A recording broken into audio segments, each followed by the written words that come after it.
Morning everyone. మనం ఈరోజు crochet basics ఏ విధంగా ఉన్నాయో మరొకసారి రివిజన్ చేసుకుందాము. ముందుగా స్లిప్ నాట్ వేసే పద్ధతి.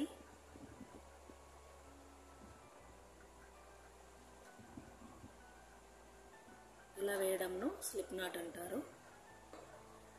ఇప్పుడు చైన్స్ వేద్దాము. 1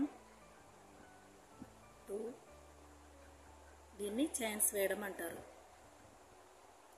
వీటితోటే మనం వర్క్స్ అనేవి స్టార్ట్ చేయవచ్చు. ఇవి చైన్స్. ఇప్పుడు సింగిల్ స్టిచ్ ఎలా ఉంటుందో చూద్దాము. సింగిల్ స్టిచ్ అంటే నెక్స్ట్ చైన్లో నుండి నీడిల్ని తీసి మళ్ళీ అదే ఫస్ట్ చైన్లో నుండి తీయడంను సింగిల్ స్టిచ్ అంటారు.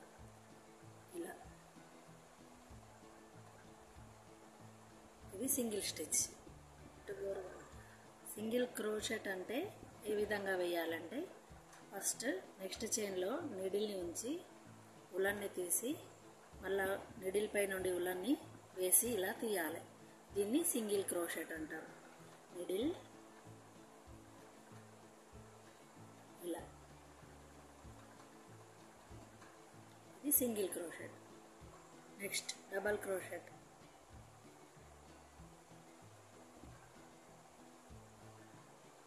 డబల్ క్రోచెట్ అంటే నీడిల్ పై నుండి థ్రెడ్ నుంచి నెక్స్ట్ చైన్లో నుండి తీసి ఈ 2 నుంచి మళ్ళీ ఈ 2, ఇది డబల్.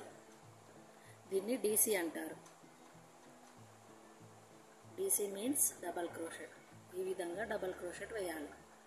ఇప్పుడు ట్రిపుల్ క్రోచెట్ ఏ విధంగా వేయాలో చూద్దాము. నీడిల్ పై నుండి 2 టైమ్స్ యార్న్ ఓవర్ చేసి నెక్స్ట్ చైన్లో నుండి ఇలా మళ్ళీ 2 మళ్ళీ 2 2 నీడిల్ పైన 2 టైమ్స్ యార్న్ ఓవర్ చేసి 1 2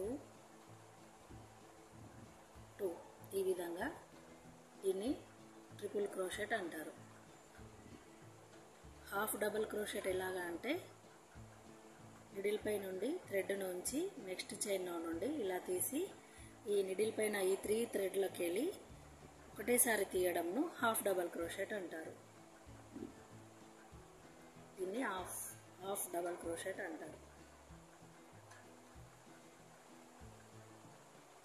నెక్స్ట్ డబల్ ట్రిపుల్ క్రోచెట్ అంటే 3 టైమ్స్ యార్న్ ఓవర్ చేయాలి.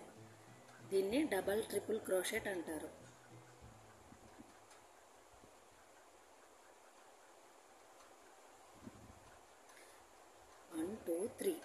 డబల్ ట్రిపుల్ క్రోచెట్ని 3 టైమ్స్ యార్న్ ఓవర్ చేసి 1 2 3 4 దీన్ని డబల్ ట్రిపుల్ క్రోచెట్ అంటారు. డబల్ క్రోచెట్లని హాఫ్ డబల్ క్రోచెట్ ఫ్లవర్స్ వేసేటప్పుడు ఏ విధంగా యూజ్ చేయాలో చూద్దాము. నీడిల్ పై థ్రెడ్ నుంచి నెక్స్ట్ చైన్లోకి వెళ్ళి 2 తీసి ఈ 2ని ఇలా అనకూడదు, మళ్ళీ హాఫే ఉంచి మళ్ళీ హాఫ్ డీసీ వేయాలి. ఇలా మనకి ఎన్ని హాఫ్ డీసీ కావాలంటే అన్ని వేసి ఫస్ట్ 2 చైన్స్ వేసి లాస్ట్కి అన్ని 2 కలిపి 1 చేయాలి. ఇది 1 పెటల్ లాగా రెడీ అవుతుంది. దీన్ని హాఫ్ డబల్ క్రోచెట్ అంటారు. ఈ విధంగా క్రోచెట్ తోటి మనం వర్క్ చేసుకోవచ్చు. Please like, share, subscribe to my channel.